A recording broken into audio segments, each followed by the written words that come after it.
কৃষ্ণ জয় গুৰু শংকৰ। শ্ৰীমন্ত শংকৰদেৱ সংঘৰ বাৰ্ষিক অধিৱেশনৰ মাজত মাত্ৰ কেইটামান দিন। ভাবচোন এবাৰ কিদৰে প্ৰস্তুতি কৰিছে চাওঁ। অধিৱেশনৰ মূল নামঘৰ ভাগ চাওঁ।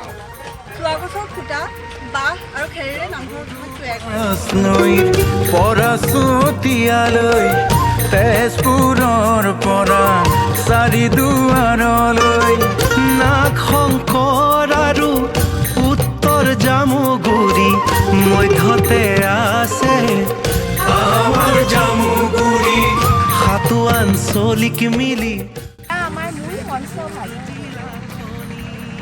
মূল মঞ্চভাগৰ বিশেষত্ব হ'ল চোৱা গছ আৰু ওপৰতো খেৰেৰে নিৰ্মাণ কৰা হ'ব।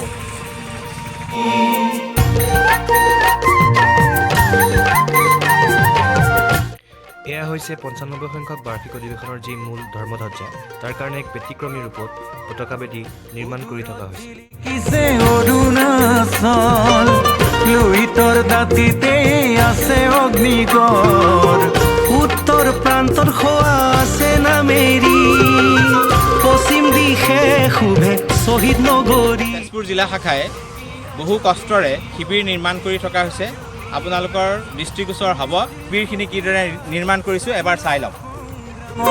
প্ৰথম জাতীয় পতাকাখনীয় হৈছে কেন্দ্ৰীয় সেৱা বাহিনী শিবিৰ, য'ত কেন্দ্ৰীয় সেৱা বাহিনীৰ সেৱা সেৱিকাসকল ৩ দিনৰ বাবে নিজৰ আশ্ৰয় গ্ৰহণ কৰিব।